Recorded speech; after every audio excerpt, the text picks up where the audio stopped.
Hi guys, நம்ம என்ன பார்க்க போகிறோம்னா ஈஸியான ஸ்நாக்ஸ் ரெசிபி தான் பார்க்க போகிறோம். இதுக்கு வந்து 2 பொருள் போதும். அவளும் வெல்லமும் இருந்தால் இது நீங்களே வீட்டிலே செய்யலாம்.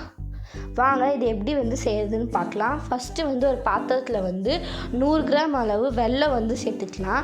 இது கூட வந்து ஒரு கப் அளவு வந்து தண்ணி சேர்த்துட்டு அது நல்லா கொதிச்சிட்ருக்கட்டும். அதுக்குள்ளே கேஸ் வந்து ஹை ஃப்ளேமில் இருக்கட்டும். அதுக்குள்ளே வந்து அவள் வந்து 100 கிராம் வந்து நைஸாக வந்து அரைச்சி கொண்டு வந்துடலாம்.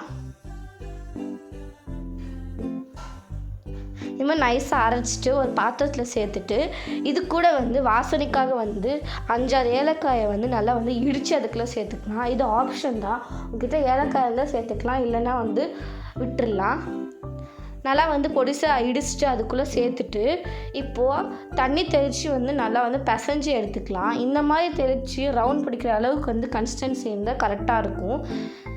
இப்போது நம்ம வந்து கொதிச்சிட்ருக்க வெள்ளைப்பாக்கு வந்து இந்த மாதிரி வந்து கன்சிஸ்டன்சி இருக்கணும். ஸ்பூனால் இப்படி பண்ணால் வந்து இந்த மாதிரி வந்து இருந்தால் அது கரெக்டாக இருக்கும். கேஸ் வந்து ஆஃப் பண்ணிவிட்டு இது கூட சேர்த்து நல்லா வந்து எல்லாத்துலேயும் படுற மாதிரி பிசைஞ்சு எடுத்துக்கலாம்.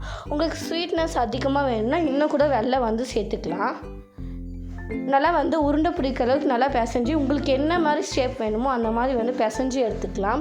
இது ஈஸியாக பண்ணிடலாம். உங்கள் பசங்களுக்கும் பண்ணி தரலாம். ரொம்ப ஈஸியாக இருக்கும். இது நீங்கள் செஞ்சு பார்த்து சாப்பிட்டு பார்த்து எப்படி இருக்குன்னு கமெண்ட்டில் சொல்லுங்கள். மறக்காமல் வந்து ஷானு வெப்ஸை சப்ஸ்கிரைப் பண்ணுங்கள். பாய் பாய்.